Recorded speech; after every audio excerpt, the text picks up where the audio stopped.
Assalamualaikum warahmatullahi wabarakatuh. Nama saya Sri Wahyuni dari PAI 41. Di sini saya akan menjelaskan materi manajemen kelas dengan judul Menciptakan iklim kelas atau classroom climate yang kondusif dan berkualitas dalam proses pembelajaran. Proses pembelajaran seharusnya mampu menciptakan suasana kelas atau iklim kelas yang kondusif untuk mendukung terciptanya kualitas proses pembelajaran. Namun, sayangnya proses pembelajaran yang terjadi selama ini masih cenderung satu arah, kurang memperhatikan partisipasi aktif siswa dalam proses pembelajaran. Akibatnya, proses pembelajaran yang terjadi selama ini kurang bermakna bagi siswa, sehingga belum mampu mengembangkan kompetensi dan potensi kemampuan siswa secara lebih optimal. Suatu proses pembelajaran di sekolah yang penting bukan saja materi yang diajarkan ataupun siapa yang mengajarkan, melainkan bagaimana materi tersebut diajarkan. Bagaimana guru menciptakan iklim kelas dalam proses pembelajaran tersebut. Banyak faktor yang perlu diperhatikan dalam menciptakan iklim kelas yang berkualitas dan kondusif guna meningkatkan prestasi belajar. Adapun beberapa faktor yang perlu diperhatikan diantaranya, yang pertama, pendekatan pembelajaran hendaknya berorientasi pada bagaimana siswa belajar. Yang kedua, adanya penghargaan guru terhadap partisipasi aktif siswa dalam setiap konteks pembelajaran. Yang ketiga, guru hendaknya bersikap demokratis dalam memegang kegiatan pembelajaran. Yang keempat, setiap permasalahan yang muncul dalam proses pembelajaran sebaiknya dibahas secara dialogis. Yang kelima, lingkungan kelas sebaiknya disetting sedemikian rupa sehingga memotivasi belajar siswa dan mendorong terjadinya proses pembelajaran. Yang keenam, menyediakan berbagai jenis sumber belajar atau informasi yang berkaitan dengan berbagai sumber belajar yang dapat diakses atau dipelajari siswa dengan cepat.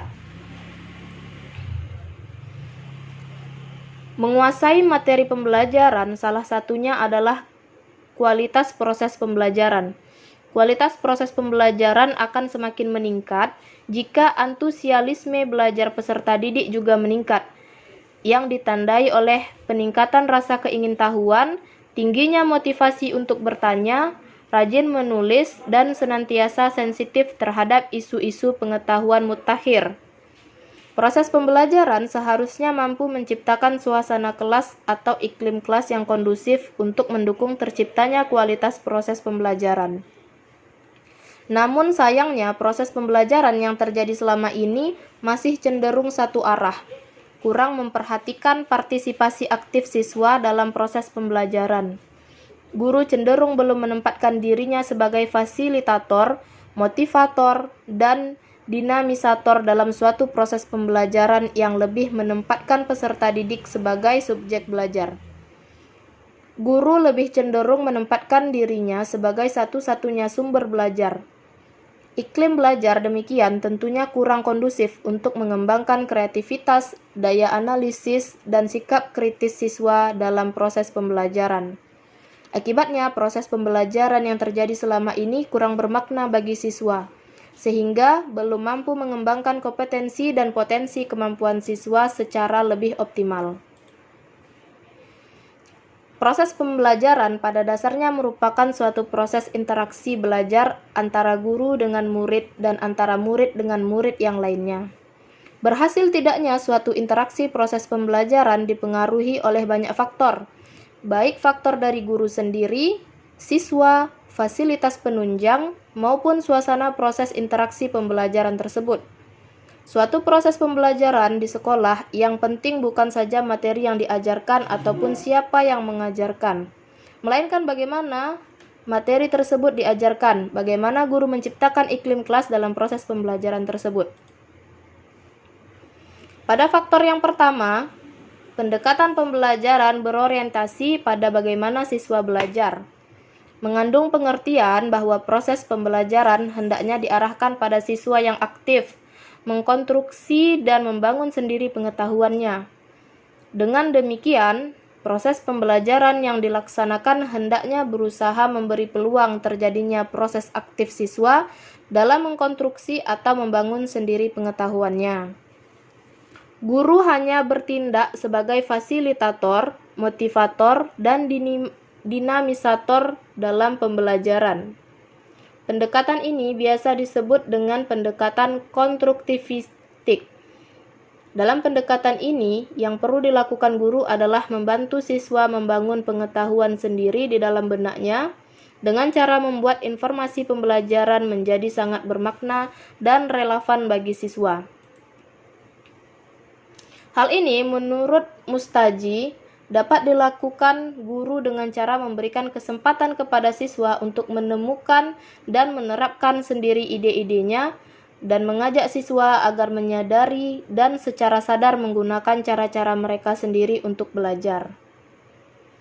Dengan pendekatan pembelajaran ini, diharapkan proses pembelajaran menjadi lebih berkualitas dan bermakna bagi siswa yang pada akhirnya diharapkan dapat meningkatkan kompetensi dan prestasi belajar siswa. Faktor yang kedua, adanya penghargaan guru terhadap partisipasi aktif siswa dalam proses kegiatan pembelajaran akan mendorong siswa untuk berani mengemukakan pendapatnya. Dengan demikian, siswa akan terbiasa untuk berpikir kritis, kreatif, dan terlatih untuk mengemukakan pendapatnya tanpa adanya perasaan minder atau rendah diri.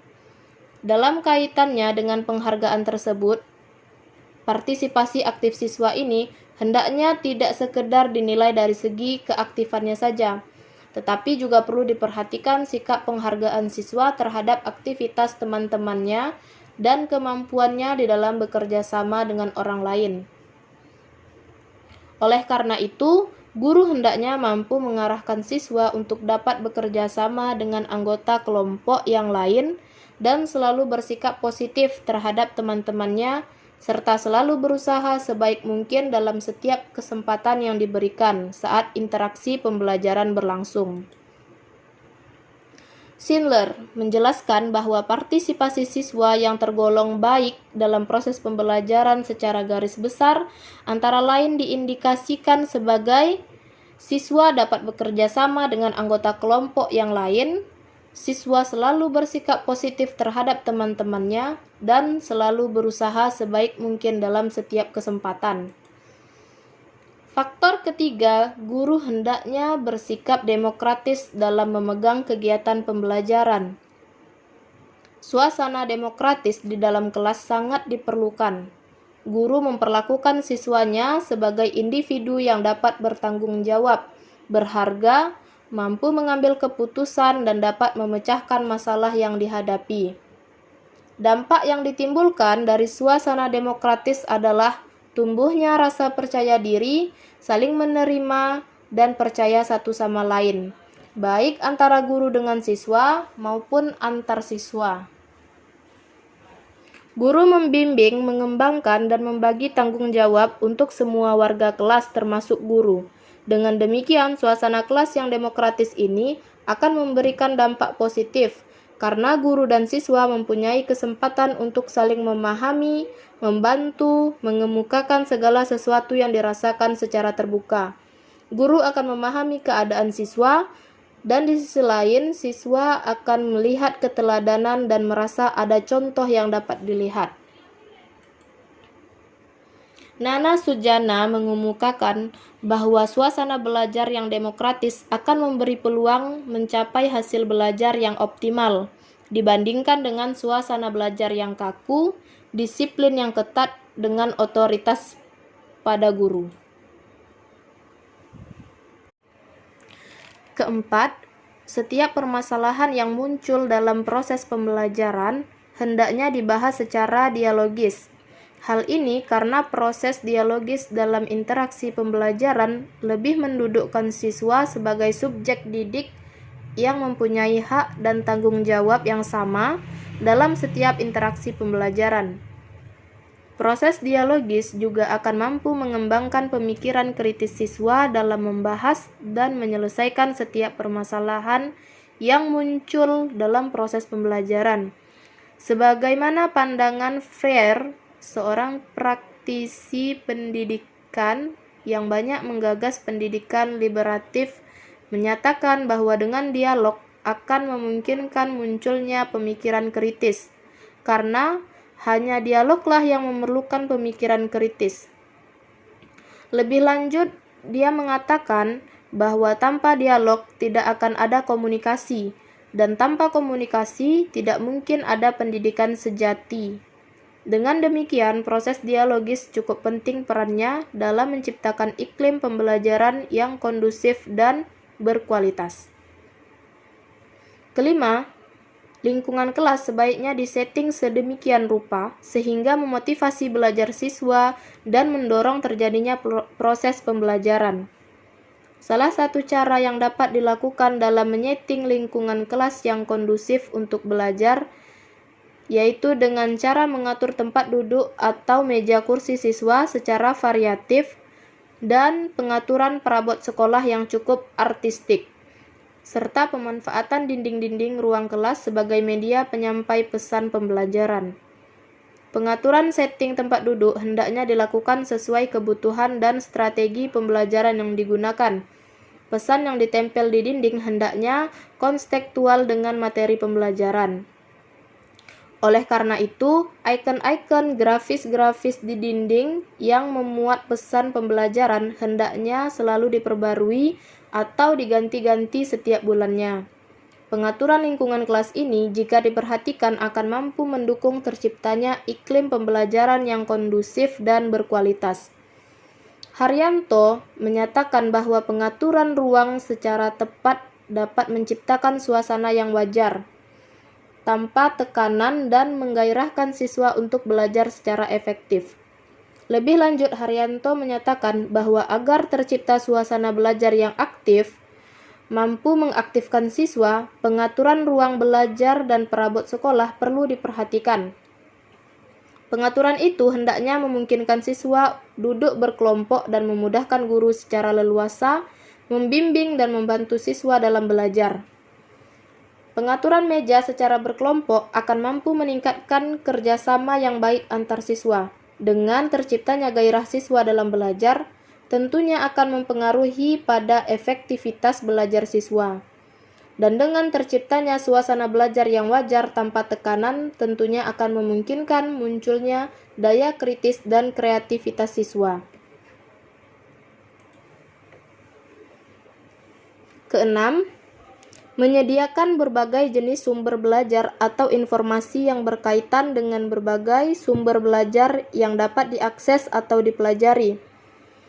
Hal ini mengandung pengertian bahwa guru bukan satu-satunya sumber belajar dalam proses pembelajaran. Siswa dapat belajar dalam ruang perpustakaan, dalam ruang sumber belajar yang khusus atau bahkan di luar sekolah.